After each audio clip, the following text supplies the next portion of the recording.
Kesinlikle buna karşı olduğumuzu, geçen de biliyorsun İstanbul'da bir okul müdürümüz öldürüldü. Bakın artık şiddet ölüme dönüştü, acılar çekiyoruz.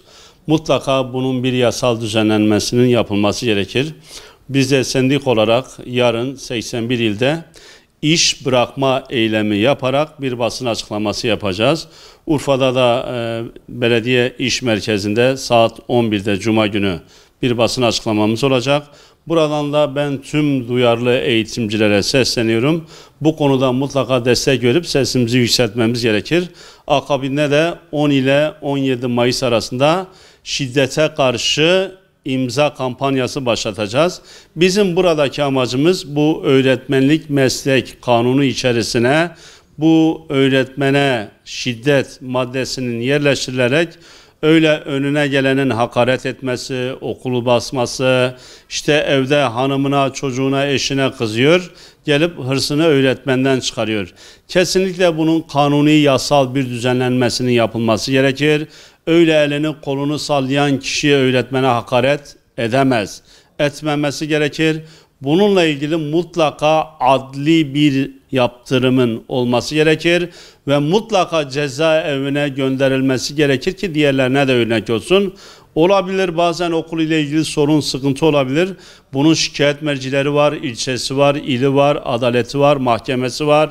Bu konuda kesinlikle şiddete karşıyız ve en son ölümlerin olduğunu da gördük. Dolayısıyla bir an önce buradan hükümete, Sayın Cumhurbaşkanımıza sesleniyorum.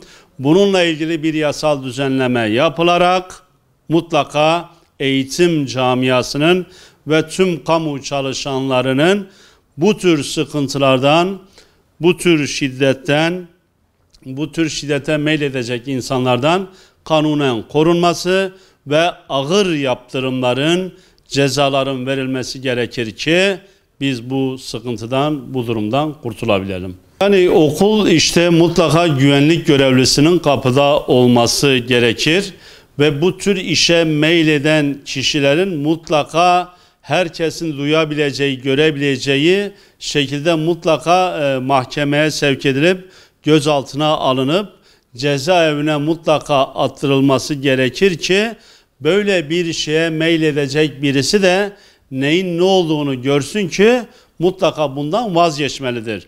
Dolayısıyla bazen öğretmenlerimiz işte bu konuda davasından vazgeçse dahi bu davanın kamu davası olması hesabıyla devletin bu işin üzerinde durup bu tür bir fiili işleyen kişiye mutlaka ağır ceza ve yaptırımlar verilerek örneklik teşkil edecek şekilde yayılması ve hiç kimsenin bu işe tevessül etmemesi için bu konuda mutlaka bir yaptırımın, bir hukuki sürecin işletilmesi gerekir. Sonuçta öğretmen insan yetiştiriyor. Eğitimle ilgili iş yapıyoruz. Yani bu konuda benim bu tedirginlikten, bu rahatsızlıktan mutlaka kurtulmam gerekir. Bununla ilgili ben inanıyorum ki bu tür işe tevessül edenler hakkında ağır yaptırım cezası uygulanır ise kesinlikle böyle bir şeyin bir daha olmayacağını umut ediyoruz. Tabii bu konuda özellikle dediğim gibi okulların hepsinde güvenlik olmalı. Zaten okulların bağlantılı olduğu polis noktaları var. Bu konuda gerekli tedbirler alınarak bazen de işte velilerle bu tür görüşmeler yapılarak en azından bu tür sıkıntılardan kurtulmamız gerek.